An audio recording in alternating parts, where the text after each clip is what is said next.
From a minutes and a usage standpoint, what will be the approach with Blake Griffin this season? Yeah, I mean, I think we're excited to have him back and excited to incorporate him into our team, but we'll make sure we're cautious with not overloading him, early on here in his kind of, reintroduction to playing into our team. So we'll I'm not going to say what that is, but we'll definitely be cautious as to not overextend him. Reflected on the last two meetings with Washington, what stands out? What areas do you as a group have to be better in order to get a different result? Yeah, I think protecting our paint, the last game in Washington, in particular in the fourth quarter, I can't remember what it was. I feel like they had like 50 points in the fourth quarter, and a lot of it was, Beal or Westbrook just taking it coast to coast the entire quarter. So getting back, showing a crowd, having the discipline to do that time and time again, and then getting down and getting in a stance and guarding people. We can't take for granted this team can really score. Those guys are going to be high usage guys, and we got to really make it difficult for them to get to our basket and lay the ball in the goal. Greg Logan, Newsday. Steve, do you basically like the idea of using Griffin as a small ball center with the second unit, or do you see other ways to blend him? What happens if he's on the floor with Claxton, for instance? I think anything's possible. I think he's probably best as a center, but, we'll see. That doesn't mean that he's not a smart and versatile enough player to play different positions. Comes down to matchups, comes down to how well he's shooting the ball. But he's capable to shoot, and, there is possibilities for him to play both spots.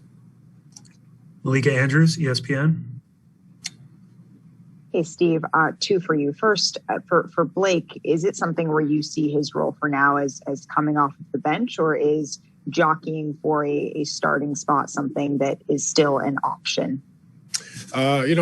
Anything's possible. We've played a lot of different guys, a lot of different starters, a lot of different rotations and matchups. So, it's all possible. But I think here we just want to make sure he physically is able to adapt to playing again safely, and that he can become incorporated in our team as effectively and efficiently as possible. So I think a lot of that's to be played out. We'll see how he fits, how he feels, how he looks, and how he gels with our team. But there's no limitation on what that could possibly be. We hope for the best, but first and foremost, let's get him going. Let's get him feeling physically able again, and get his fitness back to where it was when he was playing, and then we'll see how he fits with the team and go along that process. But he could certainly be a starter, but he could also come off the bench, and I think that's the case for everyone on our team. Outside of the big three, we just have a lot of different dynamics, a lot of different players with different skill sets, and anything's possible. And then secondly, in a completely different vein, the league has kind of said it's going to be state-by-state guidelines, but as New York is continuing to ramp up who is eligible for the vaccine, and we've seen full teams get vaccinated, have those conversations been becoming more frequent, or what are those conversations for the Nets now? I'm not sure what the latest is. We had a Zoom with the league about the vaccine, but it was a month or more ago. So I'm actually not sure. I couldn't give you an educated answer on when or what it looks like or how that's going to happen. But, hopefully it's soon. Thank you. Welcome. Alex Schiffer, The Athletic. Hey, Steve, I got two for you. Has there been any extra conversation about going into this game about the last time you guys faced them and how, Washington kind of stole one from you guys at their place? Or has that kind of been, dead and buried? No, we're aware. We looked at a few clips this morning to remind them kind of what we want to take away, what we didn't take away in the first game. The first game, more than anything, we got complacent. We were up big and kind of never really got down and guarded because things were so easy at the offensive end. They had a huge fourth quarter, and then, we kicked it away a little bit at the right at the last moment. But it's good to remind them, to show them, what we didn't do well, and to make sure that we have that focus coming into tonight. And let's see, it'd be nice for us to get one on them, and more importantly, to have a really focused performance tonight. And then just with the defense, you guys gave up 146 to them in that last game. And then, since then you've barely given up 120 to teams. So just, can you kind of quantify just how you guys have improved defensively since that game especially, and where you are now? I think we've gotten better with our technique, more clear with what we're asking them to do. We've had more time together. We've added more layers to it. So, I think it's more than anything, the time and dedication to that has put us in better stead. But, we got to continue to improve. So we can't, we're not, a defensive juggernaut. We got to continue to improve the entire year, get better and better. And tonight's another opportunity for us to clean some things up. Thanks. You're welcome. Christian Winfield, New York Daily News.